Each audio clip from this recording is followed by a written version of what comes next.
Question honnête.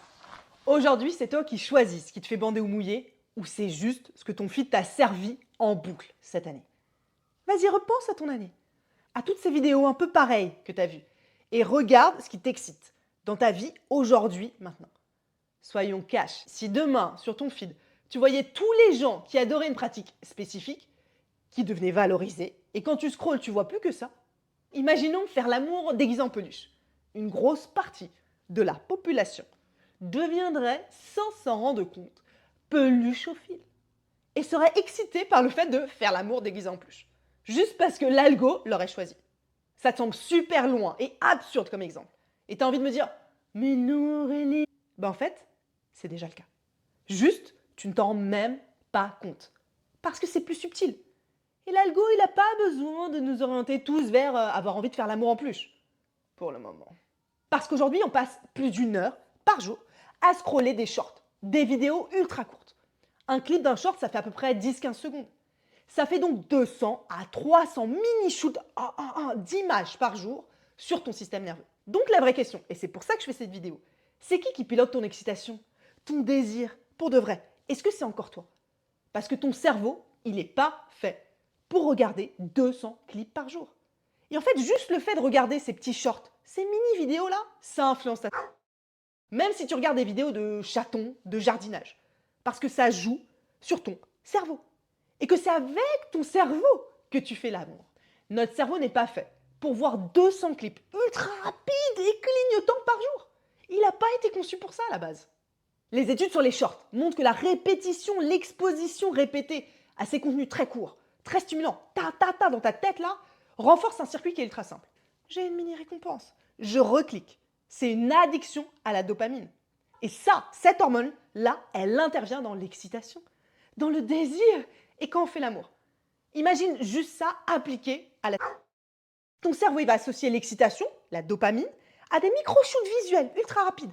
Au lieu de vrais corps, de vraies personnes, de vraies situations, de lenteur, de silence, de petits moments d'hésitation, de gêne, la vraie vie quand on fait l'amour en fait. Et donc si ton cerveau, il s'habitue à s'exciter sur des rafales de 5 à 10 secondes d'images hyper codées, il peut avoir du mal à rester sur un corps réel. Donc même si tu ne regardes pas des contenus, juste le format short, réel, ça conditionne la façon dont tu vas être excité et dont tu vas avoir envie de faire l'amour. Et ça marche même si tu regardes des shorts de méditation ou de yoga là. Et les gens sont de plus en plus sur leur écran, à parler à l'ami de ChatGPT et plus à leurs voisins, leurs voisines. Imagine, quelqu'un te plaide dans une soirée, dans la rue. Tu demandes son Insta, tu demandes son Snap, et tu lui parles même plus en vrai. Je vous jure, ça m'est arrivé, mais tellement de fois. Je me fais aborder, et le gars, il me demande mon Snap ou mon Insta. Plutôt que me parler, je suis là, maintenant, tout de suite devant lui, et le gars, il me demande mon contact. Et ensuite, il va me draguer à distance. C'est dingue, non? La peur du rejet, la peur du non dans la vraie vie. Et ça pousse pas mal de gens à choisir aussi de parler avec une IA qui est fait pour ça. Il y a plein d'IA érotiques qui explosent.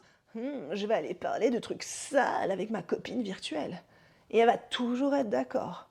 Et je vais pas avoir du tout peur qu'elle me dise non. Mais quand ton cerveau commence à s'attacher à une IA qui te dit jamais non, qui va toujours dans le même sens que toi, tu penses que ça fait quoi à tes relations dans la vraie vie avec des vrais gens? Pour de vrai, on commence à voir des gens qui tombent amoureux de partenaires 100% virtuels. IA, jeux vidéo. On n'est plus dans la science-fiction là, c'est la réalité. Oui, sur le papier, enfin sur l'écran, ça a l'air plus simple. Cette personne, elle va pas dire non. Je peux dire tous mes fantasmes sans être jugée. Mais c'est fictif, c'est pas la réalité.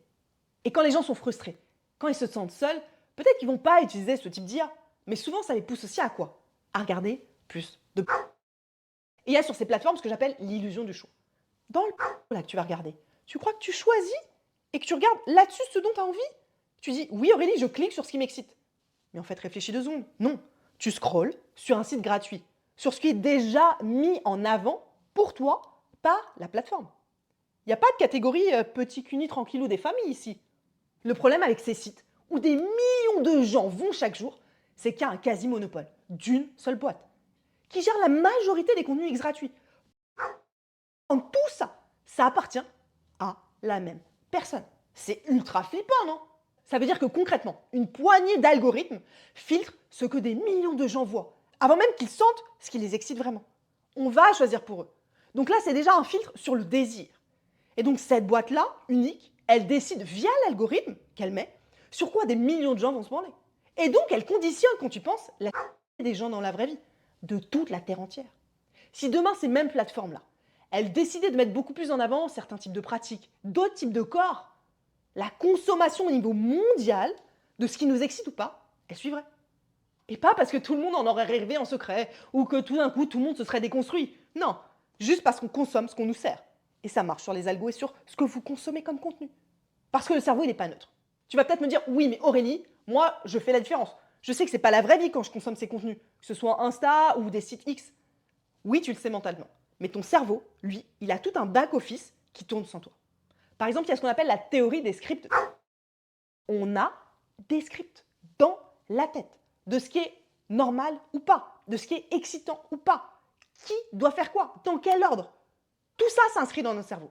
Tu peux imaginer littéralement que c'est des chemins qui sont tracés dans ton cerveau. Et souvent, il n'y en a pas tant que ça. Il n'y a pas tant de chemins que ça. Et le pire, c'est que ces chemins-là, qui vont te conditionner, c'est pas toi qui les as choisis au départ. Avant, j'avoue, c'était plutôt la famille, la religion, l'éducation. Mais aujourd'hui, on bascule vers quoi? Vers l'algorithme des plateformes qu'on utilise et vers l'IA. C'est eux qui vont inscrire dans ton cerveau les scripts qui les arrangent eux, pas ceux qui t'arrangent toi. On va être très clair. Parce que ce qui l'intéresse, c'est quoi? C'est un peu comme dans Matrix, là. Que tu sois bien docile. C'est-à-dire que tu restes, que tu cliques et que tu reviennes le plus possible. Et donc cette matrice, elle est très intelligente. Elle va optimiser ton temps d'écran. Pas ton plaisir à toi, pas ton bonheur. Ça, on va être clair, elle s'en fout.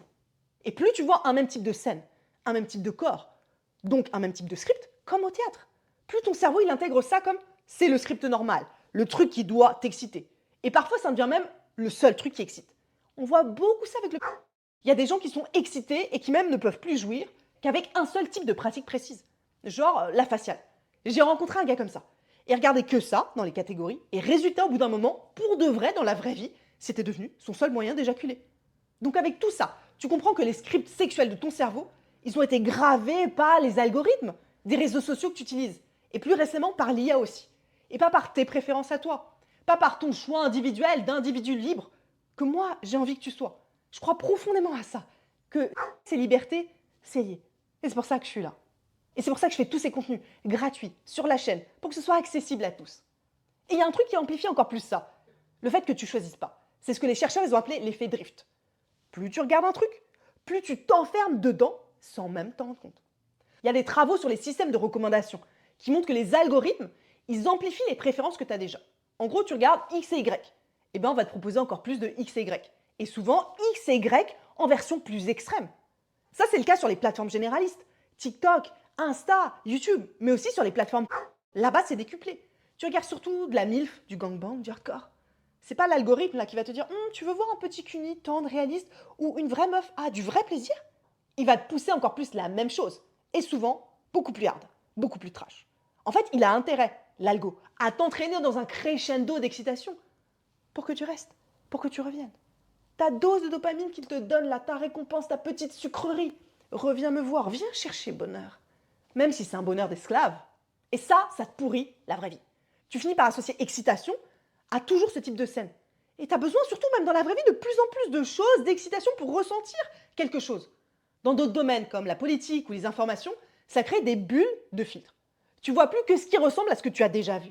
Ça active le biais de confirmation. Je vois ce que je pense déjà, donc j'ai vraiment raison, et je vais le voir encore plus. Dis-toi là que c'est pareil sur ton désir, sur ce qui t'excite. Et ça passe pas que par des contenus X. Ça passe aussi sur les plateformes généralistes. Insta, TikTok, YouTube. Par les types de corps qu'on voit. Les idées majoritaires. Les hit couples tout parfait hétéro qu'on voit. Ce qui est cool, ce qui est beau sur Insta, sur YouTube. Tout ça, ça se grave dans ta tête. Et ça influence tes scripts. Et il y a un truc encore plus vicieux, auquel tu penses même pas. C'est la censure. Tu crois qu'on est dans un pays libre ici? Tu crois qu'Internet, c'est un espace de libre expression? Qu'on est libre ici sur YouTube? Sur Facebook? Bah, je t'assure que non. L'algo de ce que tu regardes pilote ce qui est OK ou pas. Et donc, pour de vrai, pilote toute notre société. Moi, je suis en première ligne là-dessus et ça me rend dingue. La censure, elle explose depuis 2 ans. Les plateformes, elles choisissent ce qui est OK ou pas. C'est pas toi qui choisis. Les plateformes choisissent ce qui est OK ou pas. À ma place. Tel mot, Aurélie, tu le censures. Tel autre, non. Parfois, cette pratique-là, Aurélie, non, pas du tout, tu n'en parles pas. Donc, l'algorithme choisit pour de vrai les pratiques que lui définit comme tabou. Et oublie pas, c'est un truc de ricain ici, avec leurs normes à eux. C'est encore plus taré. Par exemple, pour les mecs, l'algorithme il déteste ça. Le plaisir féminin, le clito, pareil. Et cette logique de censure, elle joue sur les contenus, mais aussi sur tout le reste. Les plateformes généralistes, encore une fois, Insta, TikTok, YouTube, ils ont une modération, mais une censure qui n'est pas neutre. Certains corps, certaines pratiques, certaines identités sont beaucoup plus supprimées ou invisibilisées que d'autres. On le voit aussi avec Instagram, Facebook, Meta. Mais les amis, leurs propres données à eux montrent que les ados qui se sentent mal dans leur corps voient encore plus de contenu lié aux troubles alimentaires, aux corps idéaux et aux comparaisons totalement toxiques. Parce que l'algo a compris que ça les fait revenir pour se faire du mal. Et lui, tout ce qui l'intéresse, c'est le temps d'écran. C'est pas les êtres humains. Donc non seulement il y a de la censure, on ne te montre pas tout, mais en plus, parfois, on appuie exactement là où ça va te faire mal, parce qu'on sait que c'est ce qui va te faire revenir. C'est horrible. Et le feed généraliste Insta, TikTok, tout ça là où il appuie encore plus fort, c'est sur la perception des corps, de la norme physique de ce qui est beau, de ce qui est désirable. Et ça, c'est ultra important pour le désir. Sur Insta, le fait de voir des corps ultra normés, les fit body, certains influenceurs, tout ce qui est retouché là, c'est associé vraiment, factuellement, sur les études, à plus d'insatisfaction corporelle et à un besoin de se comparer vers le haut. Et souvent avec beaucoup de culpabilisation derrière si on n'y arrive pas. Les ravages atroces du développement personnel quand c'est mal mené sur les réseaux sociaux. Si tu n'y arrives pas, c'est que tu l'as pas assez voulu, c'est que tu dois payer. Sous-entendu, t'es nul. Mais c'est atroce ça, c'est pas ça la vraie vie. Et pour les hommes, il y a des études récentes qui montrent que ça va plus loin. Surtout ceux qui regardent du...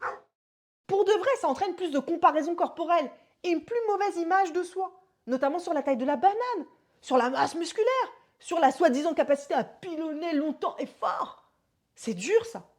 Le problème, c'est que plus ton feed, il te sert des corps qui sont irréels, retouchés la plupart du temps ou avec des filtres, ou carrément maintenant générés par l'IA, plus les écarts se creusent avec les corps réels que tu peux voir autour de toi. Et le résultat, c'est quoi? C'est que tu peux finir par moins désirer les humains normaux, y compris toi-même, y compris ton reflet dans le miroir. Et t'as qu'à voir les haters, les commentaires sous les vidéos, qui débarquent dès que quelqu'un ose poster sans filtre, et dire voilà, mon corps il est comme ça. C'est ultra dur ici, c'est la jungle. Moi, on m'a plusieurs fois balancé que j'étais une personne trans, que j'étais pas une vraie femme, parce que j'ai des muscles sur les bras. Bon là, j'ai pas mis le beau t-shirt, on voit pas. Mais les gars, c'est juste moi, c'est juste mon corps, il est comme ça. Et je m'en fous totalement de ce que tu penses, petit haters. Savoir ce qui est féminin ou pas, et que tu as envie de me mettre dans une petite catégorie, une petite boîte, ne m'intéresse pas. Pareil sur toutes les remarques que j'ai sur le fait que j'ai des petits seins. Ouais, j'ai des petits seins. Ils sont comme ça, c'est ok, c'est la nature. Moi, je les adore, il y a plein de gens qui les adorent. Et le gars qui écrit ça, là, mec, je pense sincèrement que je couche avec beaucoup plus de meufs que toi. En fait, ce que je veux te dire, c'est que plus tu vois les mêmes corps parfaits, tournés en boucle, des faux corps souvent en plus, plus tu vas les désirer eux, sans l'avoir choisi. Et plus tu vas juger des personnes qui vont oser, comme moi, montrer vraiment leur corps. Peut-être des petits seins, peut-être des muscles, c'est ok aussi. Alors que s'il y avait plus de variété, plus de représentation, comme dans la vraie vie en fait, mais imaginez, ce serait pas le cas. On désirerait beaucoup plus tout le monde. Et on ferait beaucoup plus l'amour tous ensemble avec tout le monde. Ce serait génial ça, non? Et ça marche aussi sur la couleur de peau. Si tu vois moins de couleur de peau, tu la désires moins. Parce que c'est moins visuellement ancré dans ta norme, donc dans ton script. Et le truc de dingue que je trouve le plus vicieux, c'est que quand on y pense, je me suis dit, il y a un double mouvement. D'un côté, sur les réseaux, on pousse des corps parfaits, fake, même avec de l'IA, qui rendent plus dur de désirer Micheline, celle de la vraie vie qui est pas retouchée. Et de l'autre, les gens ils font quoi? Mais c'est exactement le fait de rester devant ces écrans-là, à scroller, qu'une grande partie de la population est de plus en plus sédentaire, de moins en moins en forme et de plus en plus en surpoids. Donc, encore plus loin, des corps qu'on voit sur Insta. Donc on a vraiment un combo bien chelou là. Des corps de plus en plus artificiels dans les réseaux sociaux. Et des corps de moins en moins en forme, qui font de moins en moins de sport dans la vraie vie. Et des algorithmes qui vendent les premiers comme oui, c'est ça que tu dois désirer, et qui va invisibiliser les seconds, ceux qui sont les vrais dans la vraie vie. Parce que quand tu y penses, c'est tellement plus simple de scroller sur ton canapé et de désirer des trucs qui sont totalement fake que de te bouger dans la vraie vie, de faire du sport, d'aller parler, aborder des vrais gens dans la vraie vie. Il peut y avoir de la souffrance, c'est des efforts, il y a une peur du rejet. Donc, pour de vrai, ton cerveau primaire, lui, il est conçu pour ça, partisan du moindre effort. Il va trouver plein d'excuses et il va scroller encore plus pour oublier cette petite dose de dopamine qu'on te donne là et t'aider à ne pas culpabiliser. Ça, l'algo, il l'a bien compris. Alors il faut casser ce cercle vicieux. Ça commence juste par des mini-pas. Et vous avez le pouvoir. Vous regardez cette vidéo-là, je vous l'offre ce pouvoir-là, avec toutes les vidéos de la chaîne, 100% gratuit, 100% live, 100% libre. C'est pour ça que je suis ici, pour vous rendre plus libre. La liberté, c'est vraiment une de mes valeurs fondamentales. Et l'IA dans tout ça? Parce qu'on parle de l'IA. On a vu comment l'algo des réseaux sociaux, ça influence ce qui te fait bander ou mouiller. Mais l'IA, ça va encore plus amplifier ce phénomène. Plein de gens commencent à utiliser l'ami ChatGPT pour parler de leurs émotions, de couple, au lieu de parler à quelqu'un. Une vraie personne, un ami ou même un thérapeute. Le problème, c'est quoi? C'est que ces IA, elles sont entraînées sur des données qui sont biaisées. Et elles sont fortement censurées sur le... Et personne ne sait exactement qui décide ce qui est OK ou pas dans ChatGPT. Quelle valeur, quelle norme, quelle morale, quel truc, quelle règle il décide d'appliquer. Donc demain, quand quelqu'un va aller demander sur ChatGPT, est-ce que c'est normal de fantasmer sur X ou Y, ou comment faire plaisir à ma copine? La première réponse, c'est pas un humain qui va la donner, mais une IA qui applique des règles. Et des règles obscures, que tu n'as pas choisies, et que moi non plus je n'ai pas choisies, soyons clairs. Ça pose donc une question énorme, et c'est pour ça que je fais aussi cette vidéo. Qu'est-ce qui est acceptable ou pas? Et qui décide là? On parle de morale, là. Et la morale, c'est un élément clé dans nos désirs, dans nos fantasmes, dans ce qu'on va oser faire. L'IA et les algos, ils vont faire le tri pour nous, de ce qui est acceptable, de ce qui l'est pas, à ta place, à ma place, et surtout à notre place en tant que société. Ça marche notamment avec la détection automatique des contenus sensibles ou dangereux. Moi, je tombe souvent dans cette catégorie. Un truc informatique va décider tout seul et influencer des millions de gens.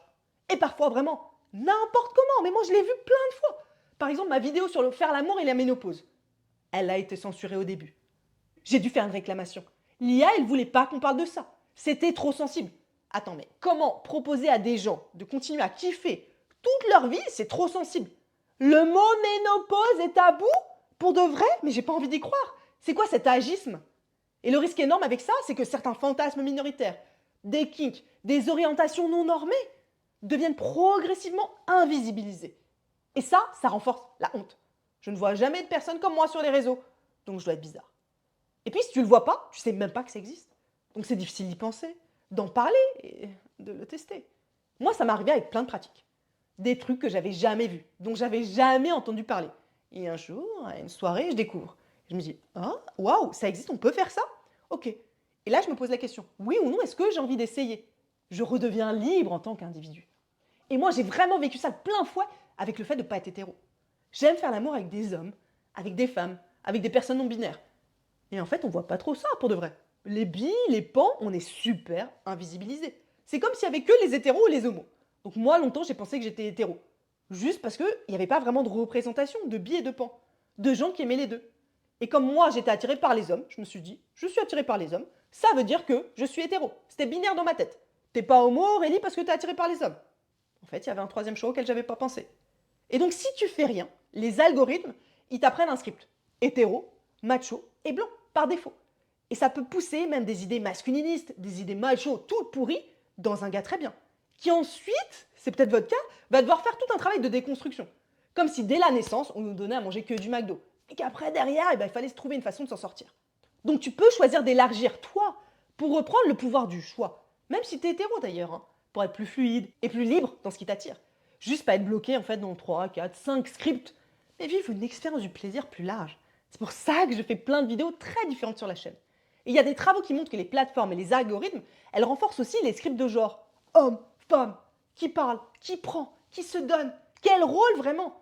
Et ça met encore plus les femmes dans une petite boîte précise de ce que c'est qu'être une femme, et les hommes dans une petite boîte précise de ce que c'est qu'être un homme. Et ça crée trop de pression pour tout le monde. Et ça empêche d'explorer. Un homme a le droit de se faire pénétrer. Une femme a le droit d'avoir envie de prendre quelqu'un. Et c'est dingue qu'on y pense, non? La puissance du truc dont je parle là. Ça utilise ton cerveau. Ça te fait croire que tu as le choix, que tu es libre. Alors qu'en fait, c'est comme un cheval de Troie dans ta tête. Ça fait que tu désires surtout des choses que d'autres personnes ont choisies pour toi. Et c'est plus dur dans la vraie vie de désirer des vraies personnes. D'explorer des fantasmes auxquels tu vas même pas penser parce qu'ils ne sont pas au menu de ce que tu as scrollé. Alors comment on reprend le pouvoir? C'est ça aussi la vraie question, non? Comment on désalgorise ça? Comment on élargit son script et on remet plus de désir dans la vraie vie? C'est en faisant des petits pas. Et vous avez toutes les vidéos de ma chaîne YouTube gratuitement pour faire ça là. Mais c'est aussi ce qu'on va voir ensemble dans la vidéo bonus exclusive pour les membres Patreon. J'ai fait une mini masterclass pour reprendre le pouvoir sur ton désir, pour désalgoriser là, ta vie intime, ton couple et te redonner vraiment plus de liberté concrète. Et j'ai fait aussi un bonus PDF à télécharger avec des idées de script pour bien utiliser l'IA. Non pas pour te remplacer là, mais pour améliorer ta vie intime et t'aider à t'écouter toi. Merci beaucoup!